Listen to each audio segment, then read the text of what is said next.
Iran nuclear talks continue past deadline.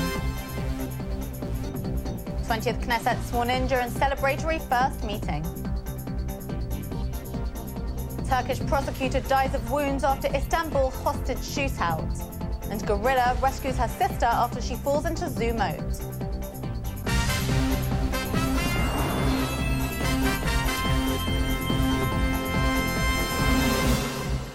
Shalom and welcome to the Jerusalem Post News. The top stories for April 1st. 6 world powers and Iran met again today in a bid to reach an initial accord on reining in Tehran's nuclear program. The parties failed to agree on crucial details such as the lifting of UN sanctions by a midnight deadline. The negotiators ended talks in the Swiss city of Lausanne in the early morning hours, and it was unclear how long the negotiations would continue. Prime Minister Benjamin Netanyahu called on the international community today to insist on a better deal. Iran must stop its aggression in the region, stop its terrorism throughout the world, and stop its threats to annihilate Israel. That should be non-negotiable. And that's the deal that the world powers must insist upon.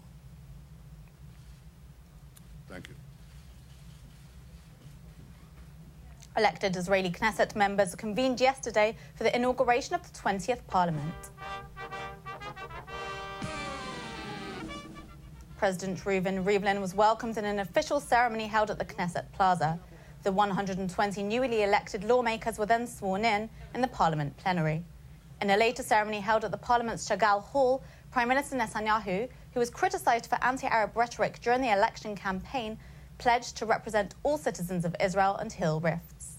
בכוונתי להקים ממשלה שתפעל למען כל אזרחי ישראל, זה לא יוצא מן הכלל.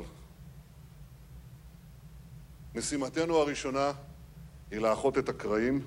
חג שמח לכל בית ישראל. תודה רבה לכם. An Istanbul prosecutor died from his wounds after security forces stormed the office where the members of a far-left Turkish group took him hostage yesterday, killing his 2 captors. The Revolutionary People's Liberation Party front had published a picture of the prosecutor with a gun to his head and said it would kill him unless its demands were met. Turkish President Tayyip Erdogan said Mehmet Selim Kiraz had been shot 3 times in the head and twice in the body. He died despite being rushed to hospital for emergency surgery. And a gorilla in Ramat Gan Safari Zoo came to the rescue of her younger sister, who fell into a 5-meter moat which separates the gorillas and the visitors at the zoo. A passing visitor filmed the 3-year-old gorilla, named Amelia, falling into the ditch. Her 8-year-old sister Aina was then seen carrying her on her back, attempting to climb up the moat wall, but was scared off by a power cable and fell down. The zoo spokeswoman Sagit Horowitz said the 2 then successfully climbed up the other side of the moat into the visitors area, which was evacuated by the zoo staff. And that's it for today. We'll be back tomorrow with more news from Israel. Until then, shalom from the Jerusalem Post studios.